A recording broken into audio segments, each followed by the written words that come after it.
Let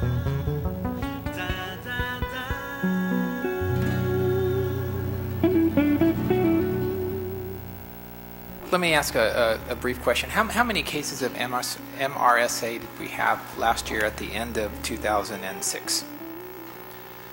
We have, from the information that I presented to you from hospital discharge data, which is the... Now, just what's the... You're the state. How many? What's the number?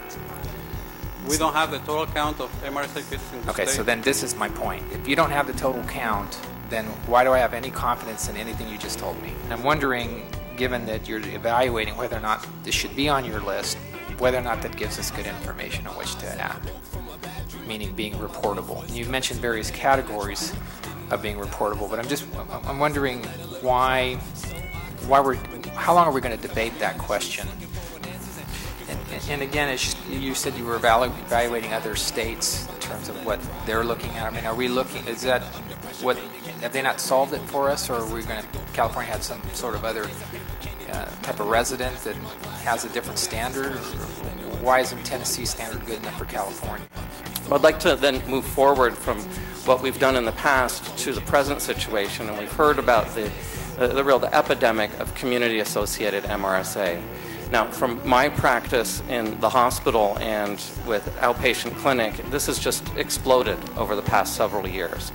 And it's just tragic to hear of cases like the Moss family. And sadly, there's other tragedies like that out there that I've seen myself, where previously healthy children can get infected with this organism, and when it causes pneumonia, it has virulence factors that eat away at the lungs and destroy the lungs, and these children are fighting to breathe, and they just can't. Oxygen doesn't get there, and so I've certainly seen patients, children, previously healthy children, die from this infection, as well as children who didn't die but ended up having severe infections, such as infections of the bones, causing clots, and these patients required multiple surgeries and multiple months of antibiotic therapy.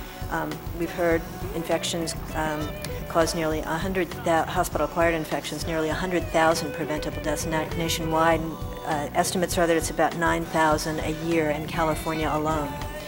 And as we've heard earlier, they cost about $3 billion, add $3 billion to the healthcare system in California.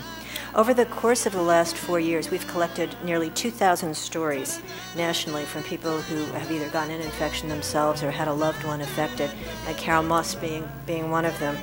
And these are just really horrible and heart-wrenching stories, as you heard. And I've asked some of you the question, but is there an epidemic? And why don't the answer here was yes and yes. Yes. Yes. Yes.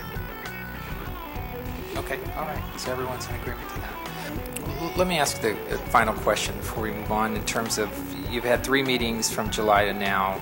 I was asked by a reporter earlier whether or not, is this, and I think it's a question that most Californians are asking, and that is this an epidemic, or is this something that, without statistics, how do we know? It is epidemic. Thank you very much for your testimony.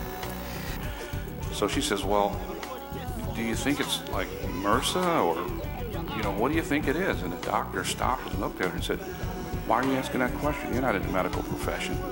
So she says, with all the national attention and news, she says, and besides that, she says, I have a friend of mine in California whose son died of it.